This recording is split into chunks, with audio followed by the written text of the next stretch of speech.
뉴스에 좀 크게 나왔던 사건인데 필리핀 연쇄 납치 사건이라고. 기억나요. 그게 기사 크게 났었어요. 그거. 예, 그게 한국인 범죄 조직들이 필리핀에 여행 온 한국인 여행자들을 납치해서 절도도 하고 살해도 하고 뭐 이런 사건이거든요. 네. 제가 이제 그 피해자분 중에 한 분을 2014년 11월 말에 가서 직접 발굴을 해왔던 적이 있었습니다. 시신 안매장 장소가 지난해 확인됐지만 아직 유족품으로 돌아오지 못하고 있습니다. 시신이 묻혀있는 지점에는 현재 콘크리트로 만든 주택이 들어섰습니다. 이 집을 허물어야 시신을 발굴할 수 있게 된 것입니다. 근데 이 사건이 어려웠던 이유는 사건 유기 장소에 가보니 집이 새로 생긴 거예요. 거기에 예. 집을 지어놓은 거예요? 그러니까 유기를 한 장소였는데 범죄자들이 이 집을 가지고 있었고 앞마당에 묻었고 이 집을 팔았는데 이 집을 산 집주인은 여기다가 모르니까 집을 지은 거예요. 그러니까 앞마당에 집이 또 생긴 거죠. 집이 두 채가 생긴 거죠. 그럼 어떻게 해요? 그러니까 집주인한테 허락을 집주인한테 여기 파겠다고 하니까 그 허락해줄 집주인이 있겠어요? 아니죠. 근데 마침 저희가 땅속을 볼 수 있는 레이더가 개발된 거예요. 그래서 그거를 가지고 다시 한번 설득을 하는 거죠. 그랬더니 집주인이 그러면은 파도 좋겠다. 그래서 이제 허락을 받고 이제 어쨌든 파기 시작하는데 한 1m쯤 땅을 팠을까 하는데 이게 발뼈가 보이기 시작하더라고요. 예, 발뼈가 딱 보이길래 제가 발뼈다 이렇게 얘기를 했죠.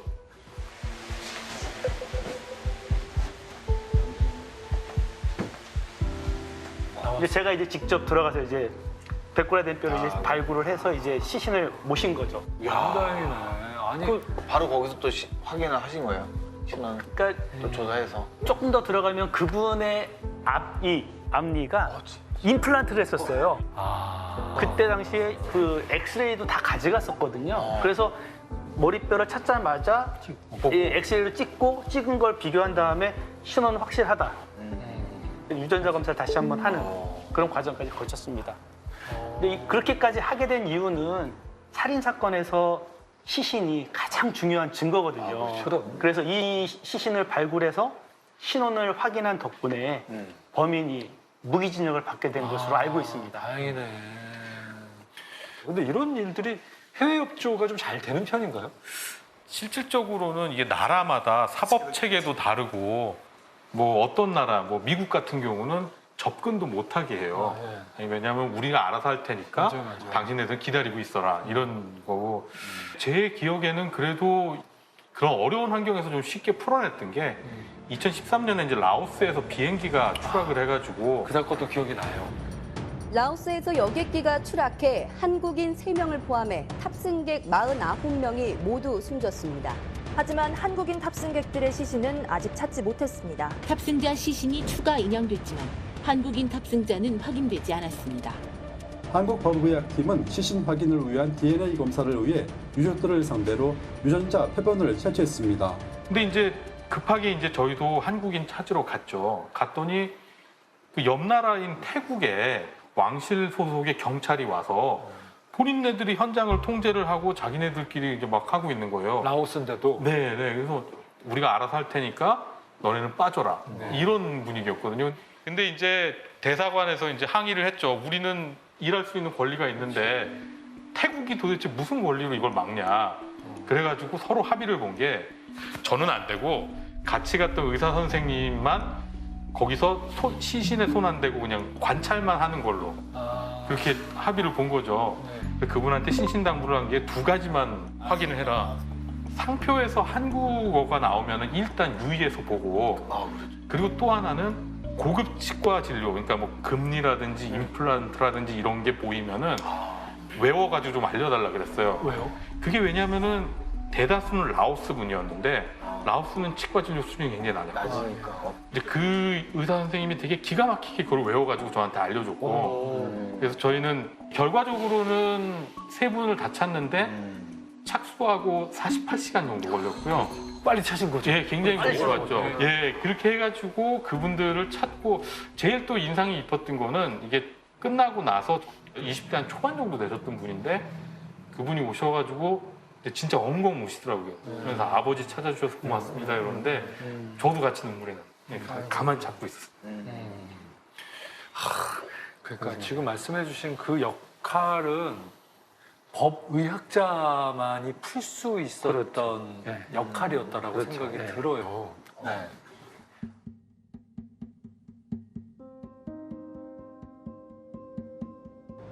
네, 그렇게 걱정들 했는데도 기어이 오늘 성수대교 붕괴 참사는 예고된 인재였습니다. 대구 지하철에서 오늘 오전 전동차에 불을 지르는 사건이 일어났습니다.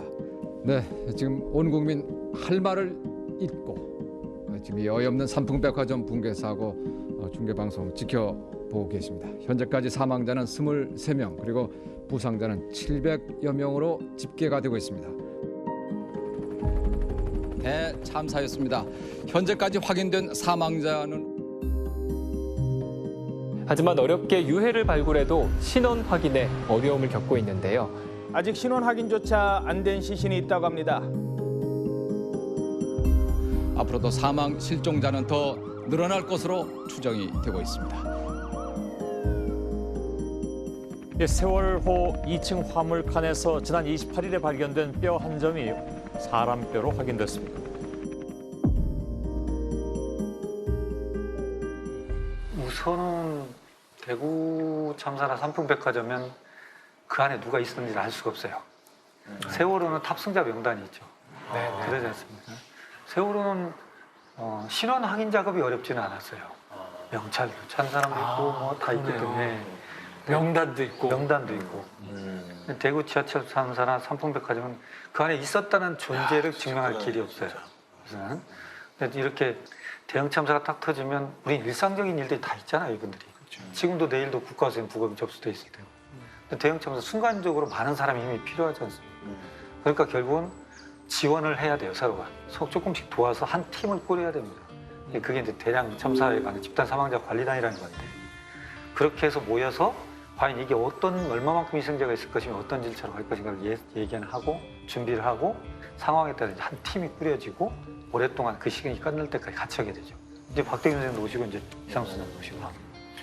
그러면 선생님도 직접 가서 하신? 제가 했던 건 저는 이제 삼풍백화점 때 가서 하면서 가자마자 옷만 많이 빨았어요. 그래서 상표를 찍어야 되기 때문에 사이즈하고. 이게 대량 참사 딱 터지면 가족들한테 인터뷰를 하고 그 사람의 신체적 특징, 입었던 옷, 여러 가지를 받고 치과기록, 안면 드러내는 사진, 정보집 받아놓으면 지금 발굴하지 않습니까? 박대균 선생님하고 막 찾다 보면 이상한 상표가 나오거든요. 그래서 매칭을 해서 타겟팅이라고 해서 이 사람이 확인됐다 해서 유전자 분석 보내죠. 삼풍백화점 때는 조금 유전자 분석이 좀 시간이 많이 걸렸었고, 근데 이제 우리가 말하는 대구 지하철 참사 때 이제 집단 사망자 관리라는 게 처음 만들어지고, 그다음에 이제 세월호까지. 그때 이제 대구 지하철 화재 참사 때 이렇게 세 분이 참여를 같이 했죠, 같이. 이렇게 같이.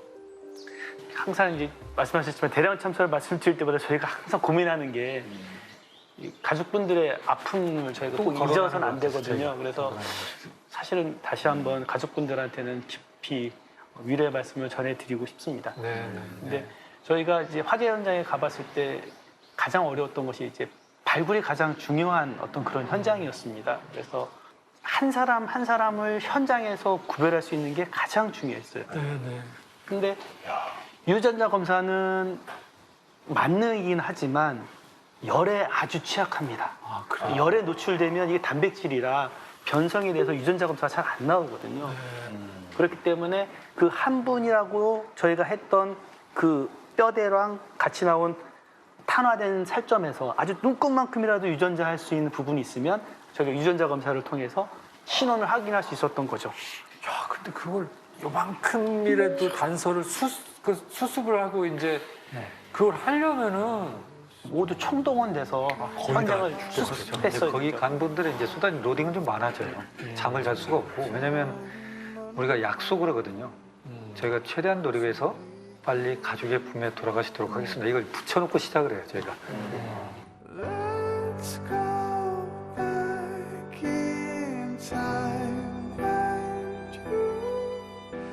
우선 뭐 대형 참사는 살아남은 가족들도 트라우마가 심해요. 왜냐하면 전혀 예상치 못한 상태에서 전혀 무관한 사람의 범행에 의해서 이루어지기 때문에 뭐 많은 사람이 희생자이기 때문에 그 당시에 그 가족들로부터 같이 지냈던 그런 어떤 경험들이 있으셔서 저희도 같이 그런 어떤 아픔을 같이 느끼거든요. 근데 이제 대형 참사가 딱 터지면 이 사건이 어떤 한 개인의 불찰과 일탈로 벌어진 것으로만 국한하지 말고 이게 과연 우리가 미리 막을 수 있지 않았을까? 우리가 피할 수 있었던 죽음들이 아닐까? 라고 한번 다시 되물었으면 좋겠어요. 분명히 그렇게 찾아보면 있어요, 그런 것들이. 그래서 이건 우리는 항상 이 죽음으로부터 막을 수 있었나 피할 수 있었나를 좀 생각하고 또 그것을 국가는 처벌적 관점도 물론 중요하지만 또 국가는 안전에 대한 어떤 관점을 다시 바꿔야 된다. 2003년도에 대구 지하철 참사는 화재가 발생했을 때 기관사끼리 중앙통제실하고 연결이 제대로 안 됐었어요. 이미 들어와서는 안 될 기차가 들어와 버렸고 들어와서 화재 발생이 가운데니까 자꾸 뒤로 이동을 해서 맨 마지막 차량이 희생자들이 많았고 세월호도 마찬가지죠. 세월호는 우리 희생자들이 뭐 훼손되거나 그러진 않았어요. 근데 중요한 건 다 구명조끼를 착용하고 있다는 거예요. 기다리라고 했으니까. 선장이 대기 명령을 내렸잖아요. 그러니까 그걸 보면 우리는 뭔가 있어서 전문가 집단에 대한 매뉴얼도 필요하지만 대응에 대한 여러 가지가 하나로 에피소드로 만들면 안 된다는 거예요. 그러니까 결국은 대구 지하철 참사로 끝, 세월호로 끝 이렇게 되잖아요. 근데 우리는 여기서 우리가 부족했던 것이 뭔가를 분명히 찾아내야 돼요. 그것이 노력이 국가가 해야 되려고. 영국 같은 경우는 1989년도에 발생한 사건을 2012년도에 마무리를 해요. 스스로 조사를 해서. 축구장 대참사입니다. 힐스버러 참사라고. 압사. 영국 셰필드시 교외에 있는 힐즈버러 축구장. 1989년 4월 15일 오후 리버풀과 노팅엄 포레스트 간 잉글랜드 FA컵 경기가 시작된 지 6분 만에 아수라장이 됩니다. 한꺼번에 관중이 몰리면서 경기장의 철제 보호 철망과 뒤에서 밀려드는 인파 사이에 끼어 축구팬 96명이 숨졌습니다. 힐스보로 참사입니다. 그래 어떻게 하냐면 출구 쪽 문을 열어준 거예요, 경찰관이. 출구 쪽 문이 열리니까 이쪽에서 훅 가서 꽉 밀고 들어간 거예요. 근데 이미 앞에는 철조망 그물망. 그러니까 쭉 밀리면서 이게 무너지고 밀고 들어가서 제 앞에 서 있었던 관중들이 압사당해요. 90명이 사망을 하거든요. 근데 문제는 일부 시스템이 연결이 안 돼 있었던 거예요. 심폐소생술도 안 되고 늦게 출동하게 되고 그런 것이 전혀 이루어지지 않았던 거죠. 그때도 그 참사가 나고 난 다음에 사고사 정도로 그때 하지 않았어요? 그렇죠. 그래서 그때는 뭐 훌리건들의 난동이다 뭐 이랬지만 결국은 나중에 보면 그 응급 구조의 연락망도 형편없었고 경찰의 현장 지도도 형편없었고 결국 밝혀진 것 경찰의 수신호가 잘못됐다는 것을 인정을 해요. 89년 발생했죠. 2002년. 그러니까 거기는 수사가 아니고 조사를 꾸준히 했던 거예요. 우리는 사인만 찾잖아요. 법의학자들. 중요한 건 어떤 과정인가가 밝혀지지 않으면 사건을 정리하지 않아요. 20년이 지나서 그게 그렇죠. 진상이 밝혀진 거예요? 보고서가 나오고? 보고서가 나오고. 조사 보고서. 거기서 경찰관이 또 양심선언을 합니다. 아까 그 수신호를 내가 못 봤다. 일주일 전에 경찰서장이 바뀌었는데 보고를 안 했다. 집단 행사에 대해서. 뭐 이런 것들이 쭉 나와서 하나의 책이 만들어지죠. 그래서 힐스버러 참사로 이제 해서 우리 압사의 원인 중에 여러 가지 있지 않습니까? 그런 것들 찾아서 개선을 해나갔죠. 어떤 식으로 바뀌었어요? 그럼? 그러니까 이제 입석은 없어요. 입석을 없애고? 예, 그래서 좌석을 없고. 좌석을 앞에 방호복을 없애버리죠. 그게 있어서 압사당했다? 그렇죠. 그래서 지금은 없는 거예요. 그래서 맞아 옛날 보면 이렇게 철조망도 많이 끼고 있는데 그게 없어져. 그걸 다 서 있었거든. 흥분한 상태에서. 이게 밀집되죠. 그래서 결국은 그 경찰관을 처벌하는 것이 문제가 아니고 그 수사고 우리가 하는 건 조사. 사망의 사건의 육하 원칙을 완성할 때까지 이 사건을 잊지 말자. 그래서 이 죽음을 아직은 클로징할 수 없다. 그렇게 돼야죠. 우리는 진짜 이제 이런 거를 우리도 바뀌어야죠. 바뀌어야죠. 많이 바뀐 겁니다. 예를 들어서 지하철 같은 경우에도 대구 지하철 참사 이후에 의자가 다 새로 바뀌었습니다. 내장 이제 손잡이도 다 새로 바뀌고 불이 안 타게 바닥재도 폴리우레탄이 깔려 있었거든요. 지금 폴리우레탄이 깔려 있지 않습니다. 그리고 아마 중앙 통제실 시스템도 바뀌고. 저는 되게 고무적으로 봤었고 이제 그런 노력들이 조금 더 조금씩 더 나아질 겁니다. 네네네. 결국은 뭐 지금의 얘기는 대양 참사지만 어떤 죽음으로부터도 우리 교훈을 얻어서 산 사람들에 대한 안정성을 확보하는 것. 그게 결국 법의학이 할 수 있는 역할이에요. 우리 진짜 법의학자 선생님들이 너무 큰 도움이 되는 것 같고 도움을 많이 주신 것 같아요. 그러니까 계속 죽은 사람들과 대화를 나누고 하는 일이 무엇일까 생각해보면 결국에 남겨진 사람들을 위해서인 것 같거든요. 그러니까 한편으로 저는 법의학자분들 제가 오늘 만났을 때 어땠어요? 그분들은 남겨진 사람들을 위해서 일들을 하고 계셔. 그렇죠. 우리들이라는 표현을 했으면 좋겠어요. 우리들. 네, 우리 전쟁터에서 남겨진 건 아니고 우리들을 위한 학문이야. 살아있는 우리들을 위한 학문. 이런 표현이 좋고 이 사건에 대해서 어떤 형태로 규명을 하고 그 불상사가 생기지 않도록 노력하는 거죠. 결국 우린 긍정적 학문이에요. 밝은 학문. 그러네요. 그러네요. 맞네.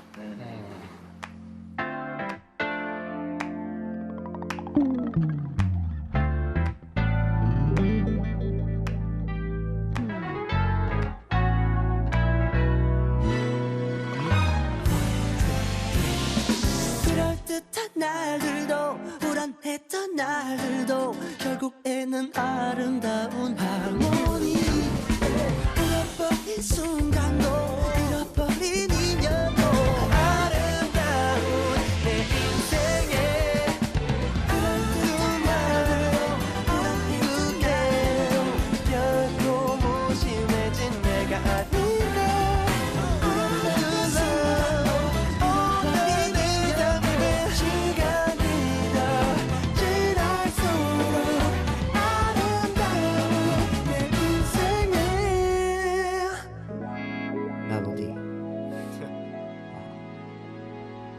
이렇게 오늘 얘기를 하다 보니까 법의학이라는 게 우리 삶과 뗄래야 뗄 수 없는 학문인 것 같은데 왜 법의학에 60분밖에 안 계시는 걸까요?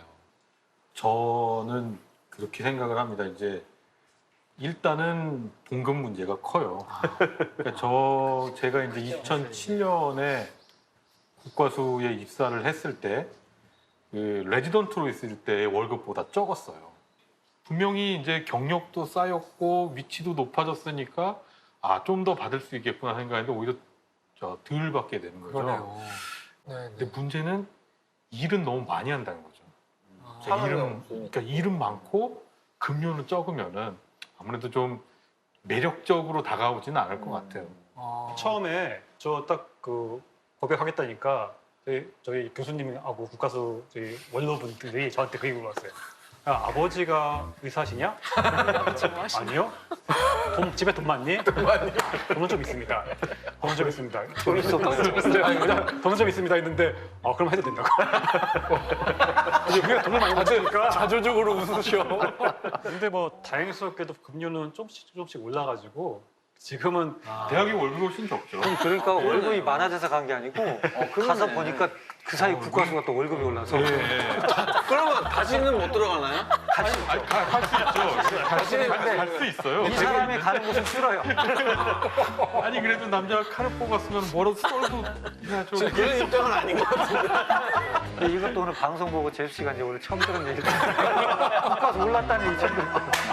그런데 난 그랬으면 좋겠어요. 이상수 선생을 보고 어떻게 저 월급이 적게 보이는 관상으로 보겠어요. 제가 투자자로 맞췄죠. 보시면 뭐 우리 넉넉해 보이잖아요. 즐겁게 살고 있지 않습니까? 표정도 밝으시고. 예, 그럼요. 이런 모습으로 자꾸 해야 돼요. 지금 어떻게든 지금 커버를 하시려고. 아니, 지금 사람 모아야 되는데 저희가 정말 매일 나아져요. 많이 나아졌어요. 많이 나아졌죠, 진짜. 일반은 사람 매일 나빠져요. 그건 좋다. 그러네요. 그거는 혹하네. 금수저가 가장 슬픈 건 더 이상 더 올라갈 자리가 없어요. 그렇죠. 부모님이 돌아가시거나 재산을 까먹거나 그러면 우리 흑수저는 갈수록 수저가 단단해져가요. 떠먹는 것도 많아져가고. 그 비율 그렇게 많았지. 우리 흑수저는 흉내내지 않아요. 그러니까 뭐 다른 내과나 이런 데 뭐 학교할 때 여행 가고 우리는 안 가요. 스폰서도 없고 각자 알아서 다니면서 2명 이상 타면 안 되기 때문에 하고 그러니까 원래 의존성이 없어요. 타인한테 의존하지 않고 살아가는데 불편함이 없어요. 지금 홍보 맞죠? 법의학 홍보. 아니 그러니까 선생님들을 위한 서운함이 없다니까. 서운함이. 서운함이 없어. 서운함이 없죠. 우리가 안 지치면 돼요. 그게 중요해요. 안 지치시면 우리만 안 지치면 돼요. 그렇죠. 아니 지금 후배로서 이 얘기 들으시니까 어떠세요? 사실 국가수에 왜 법의관이 안 올까? 왜 의대생들이 법의학을 하지 않으려고 할까? 그걸 생각을 할 때 다들 봉급이 적어서 단순히 그냥 경제적 대우, 돈을 사회적 생각하는 대우가 좀 부족해서가 아닐까라고 다들 일단은 그 부분부터 생각을 하시거든요. 근데 사실 그거를 전혀 모르고 오는 사람은 없어요. 근데 그걸 알고 온 사람들도 중간에 포기하고 나가는 사람들도 있거든요. 그걸 알고 나서 정말 하고 싶었으나 결국은 들어오지 못한 사람도 있고, 그러면 그거는 사실 경제적인 문제만은 아닌 것 같아요. 예. 그러면 처우나 환경 개선 같은 거 어떻게 하면 좀 이루어질 수 있을까요, 이게? 어떻게 해야 될까? 제 생각은 그래요. 충원할 방법이 뭐가 있겠느냐.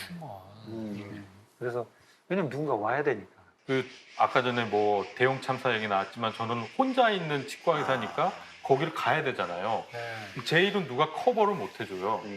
돌아오면은 감정 의뢰가 이만큼이 쌓이는 거예요.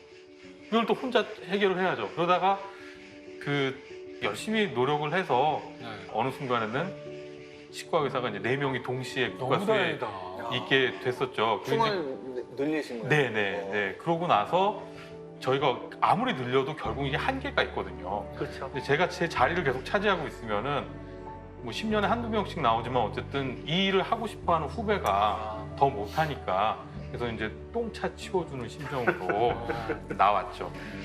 이제 대학이라는 곳은 선순환 구조가 될 수가 있어요. 처음에 해서 많은 현장의 경험을 갖고 어느 정도 되면 익숙해진 열매를 다시 대학으로 가서 후진한테 다시 뿌려주고 이 선순환 구조로 이제 나와진 거죠. 근데 4명까지 늘었다 그랬는데 아까는 지금 3명밖에 안... 괜찮으세요? 법의학 쪽은 어떻게 해요? 저도 이제 후학들을 이렇게 하려고 굉장히 많이 노력을 했죠. 근데 지금 따져보면 하여튼 뭐 고급차 한 대 정도 그 정도 살 돈을 아마 학생들한테 제가 투자했을 겁니다. 그래서 투자를 해요? 그러니까 저희 같은 경우는 이제 해부 실습을 같이 하거든요.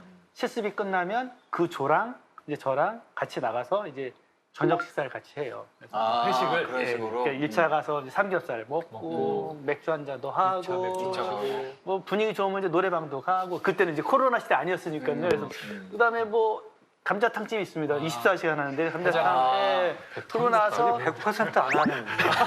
그다음에 아니 그렇게 술 잘 먹는 사람을 저 사람 만나면 매일 저렇게 끌려다니는 저녁에 하는 내가 봤을 때 한 2차까지는 그렇다 치면 3, 4차는 본인 의지 아니에요? 분위기가 좋아야 됩니다. 그래야 그래서 4차까지 갔다가 그다음에 이제 아이스크림까지 같이 먹거든요. 그리고 새벽 3시쯤에 이제 빨빨빨빨 하고 그래서 몇 명이나 됐어요, 그렇게 해서?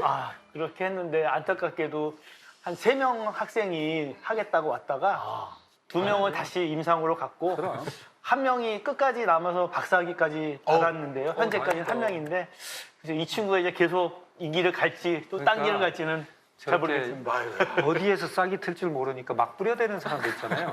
필패예요. 어차피 그 학생 박사까지 한 그 선생님은 박대균 교수가 밥을 안 사줬어도 할 사람이야. 그 사람한테 차를 한 대 사줬어야 돼. 그러니까요. 제가 이 생각을 못했어요. 차값을 차라리 사줘라. 그 사람한테 사줬어요. 선택과 집중이네요. 먹고 떠날 수도 있는 거. 아니 할부로 사줘서 어디 떠나잖아. 이번 달에 전화해서 그거 이번 달치 됐네. 그럼 돌아오죠. 그렇지. 그러니까 이 생각을 제가 못했어요. 이 사람이 없어 보이잖아. 막 다 사주고 맨 없어 보이잖아. 먹어주는 것이 된다니까. 그러면은 혹시 후배들을 위해 가지고 다른 작전 없으세요? 일단은 저는 이제 학생들한테도 얘기해 준 게 나는 이미 시신기증을 약속을 했다. 그 이유는 이제 내가 해부학자이면서도 후학들한테 도움이 될 수 있는 제일 좋은 방법은 내 몸을 기증해서 내가 실천하는 모습을 보여주는 거다. 시신기증이 법의학 발전에 너무 밀접하게 관계가 있을 것 같은데요? 그러니까 다른 부분들은 잘 모르겠습니다만 특히 제가 하는 법의인류학 분야에서는 사람의 시신을 기증받아서 부패하는 과정들을 관찰하는 야외 법의학 실험실 같은 곳이 외국에는 있어요. 그래서 바디팜이나 시체 농장으로 찾아보시면 외국에는 있습니다.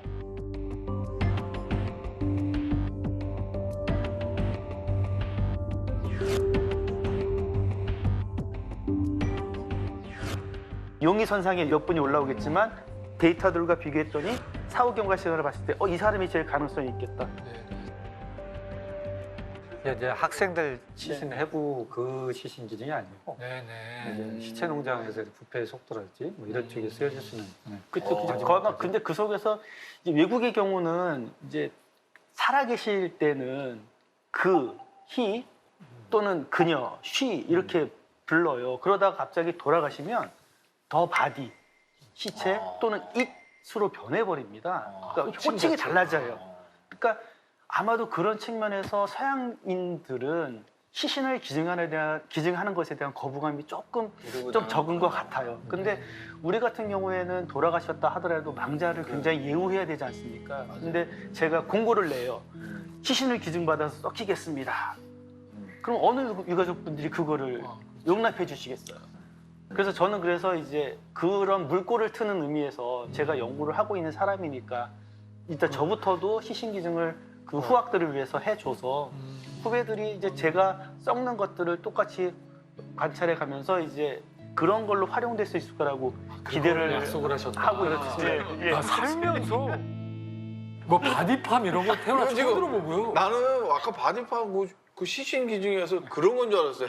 해부와. 나도 그런 걸 몰라요. 다른 부분이면 진짜 시신 기증은 모르겠는데 저 같은 장기 기증 생각을 했거든요. 왜냐하면 새로운 생명한테 줄 수 있다면 뇌사가 된다면 장기 기증을 하면 이제 운전면허증이 장기 기증 맞아요. 써 있더라고요. 그럼 이제 수영장 같은데 이렇게 약간 감면해주거든요. 할인이 돼요.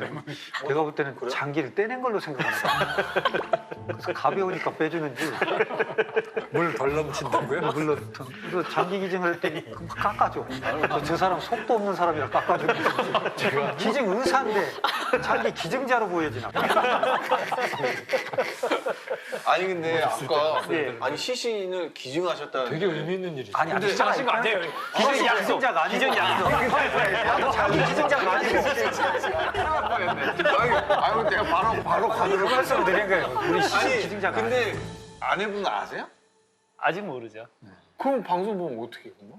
뭐 그래도 제 뜻을 그냥 뭐 존중해 줄 거라 생각합니다. 이해해주고 존중해 줄 거라 생각합니다. 근데 사실 우리가 그 장기 기증하고 시신 그 해부용 시신 기증하고 바디팜하고 물론 이제 자기는 똑같을 수 있는데 가족이 받아들이기 예를 들어가지고 아내가 자기 남편이 썩어가는 것 같다 받아들일 만한 그런 아내가 얼마큼 될까? 근데 저는 여기에 대해서 굉장히 동의하는 게 저도 해부학교실에 있으니까 제 시신을 해부용으로 기증하는 거에 대해서는 굉장히 큰 동의를 하는데 바디팜으로 내 시신을 내겠다는 조금 거부감이 들어요. 그러니까 심지어 저도 하물며 거기 같이 있던 가족들은 받아들이기 꽤 어려울 겁니다. 그거는. 다는 또 거꾸로예요. 차라리 학생들의 시신 기증, 시신 해부용으로는 기증하고 싶은 마음이 없고 바디팜은 나는 이거 죄송합니다. 시신 기증 근데 진짜로 우리가 아니 우리 법의학자 선생님들하고 얘기하다 보니까 이런 얘기를 지금 웃으면서 이런 얘기를 똑같이 진짜 웃으면서 얘기할 거라고 생각도 해본 적이 없어요. 아니 근데 이런 계기를 통해서 또 다시 한번 생각을 또 해볼 수 있는 너무 시간이 그렇죠. 되는 것 같아요. 이게 다 산 사람을 위한 학문이에요. 그렇죠. 전 그 말이 되게 잊혀지지 않아요. 처음에 말씀해 주셨던 게 예전에는 법의학을 장래 쪽에도 가깝게 봤는데 야 얘기하면 할수록 삶에 대한 이 학문이구나라는 게 더 와닿는 거예요. 그러면 우리도 이렇게 느끼는 선생님들에게는 이 법의학이 얼마나 각별한 존재일까? 선생님들께서 법의학을 뭐라고 정의할 수 있을까요? 내가 생각하는 법의학이란. 조금 뭐 비유를 해보자면은 집에서는 화장실 같은 공간이 아닐까. 그러니까 굉장히 험하고 더럽고 지저분한 것이 모이는 공간이지만 그럼에도 불구하고 가장 깨끗해야 되는 공간이기도 하고 화장실 그렇죠. 가장 필요한 중요한 공간이기도 하거든요. 그래서 어쩌면은 법의학은 이 사회의 화장실 같은 그런 학문이 아닐까. 누구나 가야 되고. 그렇죠. 누구에게나 필요하죠. 법의학은 실은 제일 좋아하는 학문은 아니고요. 근데 지금 저한테 제일 잘 할 수 있는 학문은 맞는 것 같아요. 그래서 뭔가 쓸모 있는 사람으로 만들어주고 게다가 그걸로 돈도 벌고 이러다 보니까 제가 법의학을 했기 때문에 지금 이 자리에서 이렇게 저 TV에서나 보던 굉장히 유명한 분들을 모시고 이렇게 수다를 떨 수 있는 거 아니겠습니까? 그렇게 생각합니다. 야, 거꾸로 우리도 잘 살았나 봐. 우리가 여기 있으니까 이런 분들과 수다를 떨고 있지. 진짜 언제 이렇게 만나가지고 있을 수가 없는 일. 감사하게 생각하자. 잘못 살면 저하고 얘기할 수도 있어요. 어차피 거기 가면 말은 못하니까. 나도 뭐. 근데 이제 돌이켜보면 법의학은 너무 오랫동안 저랑 같이 있어서 법의학을 떼놓고 저를 얘기할 수는 없는 것 같아요. 법의학이라는 학문을 뭘로 표현할까 싶으면 사회를 보여주는 하나의 거울, 또 나를 볼 수 있는 거울 같아요. 이 거울 안에는 그 당시 그 시대의 사회를 볼 수 있고 또 이 구성원으로 있는 나의 모습을 또 볼 수도 있어요. 그렇게 돌아볼 수 있는 학문이다. 우리의 자화상과 같은 것이다. 법의학은. 이 모습에서 미래한테는 무엇을 줄 것인가? 이 거울에 무엇을 담아줄 수 있을까? 라고 고민해야 되는 학문이다. 이젠 당신이 그립지 않죠. 보고 싶은 마음도 잘해드릴게요. 제가 꼭 찾아드릴게요. 이러기도 하고 손도 한번 잡아드리고 그랬었는데 돌아가신 분의 인권을 최대한 지켜드리려고 노력하는 마지막 보루가 되는 것. 어떤 죽음으로부터도 우리 교훈을 얻어서 산 사람들에 대한 안정성을 확보하는 것. 그게 결국 법의학이 할 수 있는 역할이죠. 저는 이제 2007년에 입사하고 이제 10년 동안 혼자 있었거든요. 그러니까 이제 인원이 없으니까 남아서 이제 모든 부검을 다 계속 그때 남아서 계속 부검했습니다. 계속 부검했고 부검해야 되니까요. 우리가 안 지치면 돼요.